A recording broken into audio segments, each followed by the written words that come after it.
Big TV భక్తి సమాచారం WhatsApp ఛానల్లో జాయిన్ అవ్వండి. అన్ని విశేషాలు ఎప్పటికప్పుడు తెలుసుకోండి. లక్ష్మీ కటాక్షం పొందాలి అనంటే ఏం చేయాలి? ఆర్థిక అభివృద్ధి పొందాలి అనంటే చిన్న చిన్న పరిహారాలు ఉన్నాయన్నమాట. అదేంటంటే ఒక 9 గురువారాల పాటు పసుపు రంగులో ఉన్న తీపి పదార్థాన్ని దానం చేయాలి. ఎవరైతే ఆ తీపి పదార్థాన్ని స్వీకరిస్తారో వారు పొందే ఆనందమే అది వీరి బ్యాంక్ అకౌంట్లో పుణ్యం. అది మనకు లక్ష్మీ అనుగ్రహాన్ని అందిస్తూ ఉంటుంది అన్నమాట. ఎందుకంటే ఎవరైనా ఏదైనా ఒక తీపి పదార్థాన్ని తిన్న తర్వాత ఒక ఆనందాన్ని వ్యక్తం చేస్తారు. వారి ఆనందం చక్కటి ఆశీస్సులను అందిస్తూ ఉంటుంది. అది వీరికి శ్రీరామ రక్షగా ఉంటుంది. ఉదాహరణ మార్కండేయ వృత్తాంతమే. ఎందుకంటే అల్పాయుష్కుడు అయ్యాడు. మరి ఏం చేయాలి అని అంటే అప్పుడు ఒక మహర్షి ఒక చిన్న ఐడియా చెప్తాడు. ఎవరు పెద్దవాళ్ళు కనబడ్డా నమస్కారం చెయ్యు, వారిచ్చే ఆశీర్వచనమే నీకు ఆయుష్ అని చెప్తాడు. అప్పుడు తర్వాత మార్కండేయుడు కనిపించిన ప్రతి ఒక్కరికి కూడా భక్తి శ్రద్ధలతో నమస్కారం చేశాడు. నిజంగా ఎంత చిత్రమో, వారి ఆశీర్వచనమే మార్కండేయుడికి పూర్ణ ఆయుష్ని అందించింది.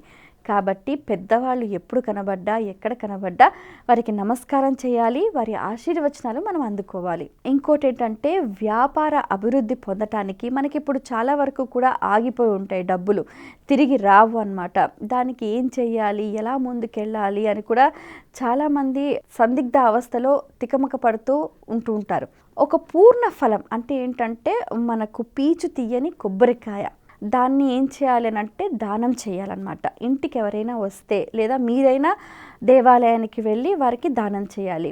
లేదా మనం ఏంటంటే ఒక దేవాలయంలో చెట్టుకు ఈ పూర్ణ ఫలాన్ని ఒక పసుపు రంగు గుడ్డలో కట్టి మనం ముడుపు కట్టినా కూడా మనకు ఏంటంటే ఇలా ఆగిపోయి ఉన్నవి, చిక్కుముడి ఉన్నవి కూడా మనకు తొలగిపోయి మన డబ్బులు మనకు వచ్చే అవకాశం ఉంటుందన్నమాట. నేను గమనిస్తే ఒక దేవాలయంలో, శ్రీరంగం దేవాలయంలో గమనించాను. అక్కడ ఒక స్తూపం ఉంటుంది. స్తూపానికి అందరూ తాళాలు కట్టారనమాట ముడుపులాగా. అయ్యో విచిత్రంగా ఉంది అని అనుకున్నాం. అక్కడ చెప్పారు ఒక చిన్న పరిహారం అన్నమాట. ధనాభివృద్ధికి, లక్ష్మీదేవి అనుగ్రహానికి వారు శుక్రవారం పూట తాళం కొని తెచ్చి ఇంట్లో పెట్టుకుని శనివారం సాయంత్రం వెళ్ళి మళ్ళీ ఆ దేవాలయంలో ఆ తాళాన్ని అలా కట్టేస్తారు అని చెప్పి.